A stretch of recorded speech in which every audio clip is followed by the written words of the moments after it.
Assalamualaikum warahmatullahi wabarakatuh. Perkenalkan, nama saya Husnul Hatimah, nomor urut 13 dari kelas Jaji Thompson. Di video kali ini, saya akan mempresentasikan jawaban dari uji kompetensi bab 2 mata pelajaran pendidikan dan kewarganegaraan kelas 12. Yang pertama, apa yang dimaksud dengan perlindungan dan penegakan hukum? Jadi, perlindungan hukum adalah memberikan pengayoman kepada hak asasi manusia yang dirugikan orang lain, dan perlindungan tersebut diberikan kepada masyarakat agar mereka dapat menikmati semua hak-hak yang diberikan oleh hukum. Kemudian, penegakan hukum adalah proses pengungsian norma-norma hukum secara nyata sebagai pedoman perilaku atau hubungan-hubungan hukum dalam kehidupan bermasyarakat, berbangsa, dan bernegara. Mengapa perlindungan hukum tidak akan terwujud apabila penegakan hukum tidak dilaksanakan? Karena kedua hal tersebut berhubungan. Jika kita melanggar hukum dan tidak dihukum, maka negara akan menghasilkan banyak permasalahan serta masyarakat yang tidak berguna. Kemudian pula akan mendapatkan sanksi apabila penegak hukum tidak melaksanakan kewajibannya. Mengapa perlindungan dan penegakan hukum mutlak harus dilakukan dalam sebuah negara demokrasi? Sebab negara demokrasi menganut sistem negara hukum, dan karena hukum itu sendiri sangatlah penting bagi suatu negara demokrasi yang mana kekuasaan tertinggi ada pada rakyat. Kemudian pula karena dalam suatu negara yang demokrasi menganut paham mutualisme sosial yang paham adanya suatu aturan perundang-undangan hukum serta Pancasila.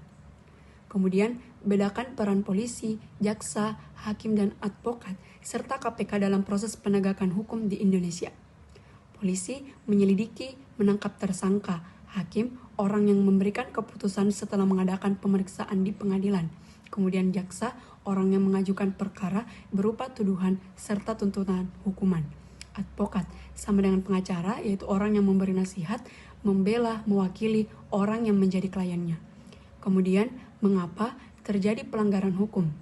Alasannya yaitu karena perangkat hukum yang tidak tegas dan jelas sehingga menimbulkan ketidakpastian hukum yang memberikan celah hukum untuk para pelanggar.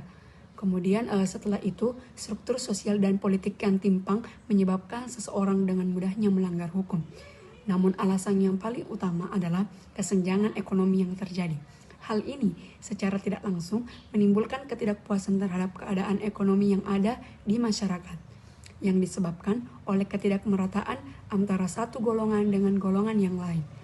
Kemudian yang terakhir, deskripsikan contoh-contoh perilaku yang menunjukkan ketidakpatuhan terhadap hukum di lingkungan keluarga, sekolah, masyarakat. Di lingkungan keluarga yang pertama, mengabaikan nasihat orang tua, pergi keluar rumah tanpa seizin orang tua, berbicara tidak sopan kepada orang tua, berbohong kepada orang tua, serta tidak menuruti perintah orang tua. Kemudian lingkungan sekolah, tidak mematuhi peraturan sekolah, tidak sopan terhadap guru, memilih-milih teman dalam bergaul. Dan yang terakhir, dalam lingkungan masyarakat, membuat kekacauan di lingkungan sekitar, ikut dalam geng motor yang meresahkan warga sekitar, kemudian tawuran dan tidak mematuhi peraturan lalu lintas.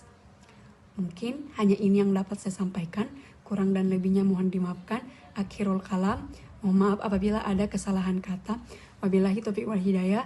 Wassalamualaikum warahmatullahi wabarakatuh.